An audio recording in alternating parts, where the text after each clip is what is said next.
Pessoal, na última aula nós comentamos sobre a incapacidade do cenário jurídico mais fechado, mais formalista, de compreender a complexidade do desastre. Nessa aula aqui a gente vai continuar um pouco com essa discussão, mas eu também trouxe alguns elementos para a gente compreender o impacto dos desastres no Brasil. Primeiramente, infelizmente também, aqui no Brasil, muitos prefeitos, muitos vereadores e até mesmo parte da imprensa acaba difundindo ainda essa ideia de que um desastre socioambiental, é visto como um evento imprevisível ou incontrolável. Essa compreensão, ela já não merece mais existir na atualidade, porque, primeiro, boa parte ou quase todos os eventos desastrosos, os desastres que ocorreram aqui no Brasil, eles poderiam ser evitados ou eles poderiam, ao menos, serem previstos, e a partir do momento que você prevê esse evento, você consegue mitigar os danos, você consegue auxiliar a população eventualmente atingida ou potencialmente atingida a não ser atingida ou a se recuperar o mais breve possível. Muitas vezes, em períodos de chuva, a gente, nesses períodos, por conta das fortes chuvas, acaba ocorrendo enchentes e alagamentos em determinados municípios, e nós vemos prefeitos falando, mas não tinha como prever, não tinha como evitar essa enchente. Mas, ora, se essa chuva ela acontece todo ano, como a gente não vai prever?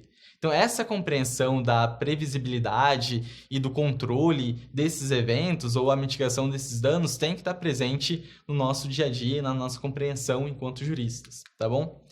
Eu trouxe aí para vocês alguns eventos catastróficos recentes de notoriedade nacional.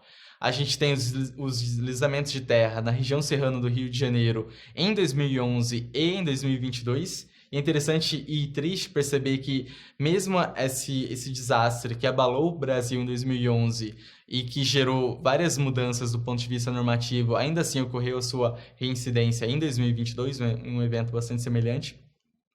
Nós temos também o rompimento da barragem de Fundão, em Mariana, em 2015, em Brumadinho, em 2019. Nós temos o afundamento do solo em Maceió, numa região de Maceió. Nós temos os deslizamentos no litoral do norte de São Paulo em 2023, dentre outros eventos que a gente pode relacionar com desastres. A questão dos fortes incêndios no Pantanal, alguns anos atrás, questões hídricas, seja pelo excesso de chuva, seja pela ausência de água também, e por aí vai. Ou seja, a gente consegue perceber que o Brasil ele é fortemente atingido por desastres esses que poderiam ser contornados ou evitados se a gente tivesse essa visão sistêmica, complexa e voltada para as causas, impactos e consequências de um desastre. Um outro dado que eu quis trazer aqui para vocês é extraído do Atlas da Mortalidade e das Perdas Econômicas devido ao Clima, organizado pela Organização Meteorológica Mundial em parceria com a própria ONU. Entre 1970 e 1919, ocorreram 867 desastres na América do Sul, gerando 57.982 mortes e mais de 100 bilhões de dólares em prejuízos. Ou seja, não prevenir desastres ou não enfrentar esses desastres gera muito prejuízo. E é importante que o direito ele tenha esse papel de prevenção, de cuidado, de auxílio, porque é um evento que impacta fortemente a vida das pessoas e gera prejuízos econômicos pessoais e estatais também. Todo esse dinheiro saiu, em parte, dos estados que tiveram que se recompor contra esses eventos. E é interessante notar também que na América do Sul, 54% dos desastres analisados nesse período decorreram de inundações ou de questões hídricas no geral. A gente aqui no Brasil gosta de falar, o Brasil está à prova de desastres porque não tem tsunami, não tem terremoto, não tem vulcão, mas tem atividade humana desorganizada que geram problemas para as cidades e esses problemas acabam gerando gravidade ou dando maior vulnerabilidade para esses desastres. Então, o evento desastroso ele precisa ser analisado nas suas causas e tendo essa compreensão dos fatores naturais e humanos que geram esses eventos. Além das causas, a gente tem que dar uma atenção para a multiplicidade de danos. Existem até alguns autores que falam que um desastre não necessariamente precisa gerar danos. Uma espécie de preocupação numa pessoa potencialmente atingida já vai ser considerado, talvez do ponto de vista psicológico, sociocultural, um desastre.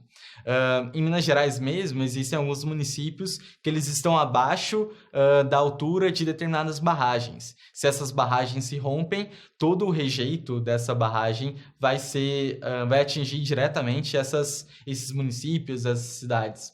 E a partir daí, segundo alguns autores, essas pessoas que potencialmente serão vítimas de desastres, embora elas ainda não tenham um dano em si, a sua vida, ao ambiente, ao seu patrimônio, já estão sofrendo um processo de desastre. Então, é interessante notar essa questão de danos ou até mesmo a ausência deles para a caracterização de um desastre. Eu coloquei aí também danos psicológicos e culturais, porque eles são importantíssimos para a compreensão humana durante um evento desastroso. Muitas vezes a gente vê pessoas morando em áreas de risco, tomadas por deslizamentos de terra, a Defesa Civil vai até o local para pedir para essas pessoas saírem e essas pessoas não saem de suas casas. E a gente pode até pensar, nossa, mas que absurdo, né? A chance dessa pessoa morrer é muito grande, por que ela não sai? Ela não sai porque ela tem um vínculo psicológico, cultural com aquele local. Muitas vezes essas pessoas nasceram naquele local, têm amigos ou tinham amigos naquele local, memórias, vivências, aquela paisagem todos os dias, durante anos, décadas, abrem a janela e olham para aquela paisagem. E esse processo de ter que sair por conta de um evento abrupto, de um evento doloroso, é muito difícil para essas pessoas. E aí entra uma noção também de que o enfrentamento ao desastre, ele não vai se limitar só ao direito. Não basta nós, enquanto juristas, nós, enquanto pesquisadores, advogados, querermos conversar com essas pessoas e convencê-las porque tem uma política nacional de proteção e defesa civil. Não, a questão psicológica, a questão social tem que estar envolta nisso, e aí é importante que as defesas civis dos municípios, dos estados, tenham uma equipe multidisciplinar justamente para conseguir enfrentar essas questões na sua complexidade, como exige o próprio desastre. Visto essa complexidade, justamente, a gente consegue compreender que há uma insuficiência de apenas uma área do direito, mesmo se a gente pensar só o direito nessa análise do desastre. Por que a insuficiência de apenas uma área? Se a gente analisar um desastre socioambiental, só o direito administrativo não vai conseguir enfrentar aquela questão. Vai muito além de um planejamento normativo, de uma questão legislativa, de atuação do município ou da administração pública. Só o direito ambiental também, embora tenha uma preocupação por natureza com a prevenção do dano, só o direito ambiental não vai conseguir enfrentar toda essa complexidade, ou só o direito civil, ou só o direito internacional, só o direito urbanístico, ou só a sociologia do direito. É importante ter essa visão transdisciplinar, transcientífica do que é o desastre e como o direito pode atuar. Muitas vezes, em um processo de desastre, ou analisando as consequências desse processo, a gente vai ver que a equipe que vai enfrentar, seja uma equipe municipal da procuradoria daquele município, seja o Ministério Público, seja a Defensoria, seja um escritório de advocacia que seja, ele precisa compreender os efeitos do desastre vinculados ao direito administrativo, ambiental, urbanístico, por aí vai. Justamente por conta dessa ausência, essa insuficiência de apenas uma área do direito, que a gente vai apresentar aqui nesse curso, e é o tema também principal do curso, a gente vai introduzir a noção de direito dos desastres, que seria, de forma bastante breve, esse novo ramo jurídico, cuja função essencial é concatenar as atuações de ramos específicos do direito em uma sistemática geral em prol da proteção e defesa civil às pessoas atingidas ou potencialmente atingidas pelos desastres. Mas sobre o direito dos desastres em si e os seus princípios, a gente vai conversar bastante na próxima aula. Nos vemos até lá.